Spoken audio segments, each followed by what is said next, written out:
शायकीन cricket Pakistan की फतह के लिए पुरुम्मीद हैं। बोल न्यूज़ से गुफ्तगू में क्रिकेट लवर्स ने किस जोश व जज्बे का इजहार किया, आपको दिखाते हैं। पाकिस्तान ही जीतेगा, हमने खूब तैयारी किया हुआ है। सब लोगों की गुजारिश है कि आज हैदर अली को खिलाया जाए और इफ्तिकार को बिठाया जाए, धानी को लेकर आया जाए। पाकिस्तान का मैच आसिफ अली जीताएगा और आसिफ अली बहुत अच्छा प्लेयर है। पाकिस्तान जिंदाबाद। श्रीलंका भी अच्छी टीम है, टफ टाइम दे सकती है, उनके पास बॉलिंग भी अच्छी है, बैटिंग भी अच्छी है। पाकिस्तान की टीम बेहतरीन टीम है, बहुत ही अच्छी टीम है। इंशाल्लाह पाकिस्तान ही जीतेगा। इंशाल्लाह पाकिस्तान जीतेगा, फुल उम्मीद है हमारा टीम की, माशाल्लाह जीतेगा इंशाल्लाह पाकिस्तान जीतेगा।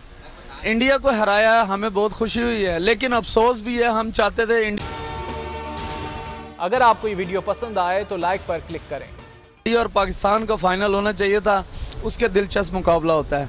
ट्रॉफी हमारी, हम ही लेके आएंगे वापस पाकिस्तान में, और हमारी ट्रॉफी पे इंशाल्लाह जैसे इंडिया को हराया ना, इससे भी बदतरीन श्रीलंका को हराया। बोल किसी के भी दबाव में आकर अपने फैमिली मेंबर्स को अलहदा नहीं करेगा। बोल हमेशा अवाम की आवाज बनता रहेगा और अवाम के मसाइल दिखाता रहेगा। बोल की अवाम से खुसूसी दुआओं और साथ देने की अपील। सबसे ज्यादा व्यूज, सबसे ज्यादा रील्स और सबसे ज्यादा रेटिंग के साथ बोल अब भी नंबर 1 पोजीशन पर बरकरार।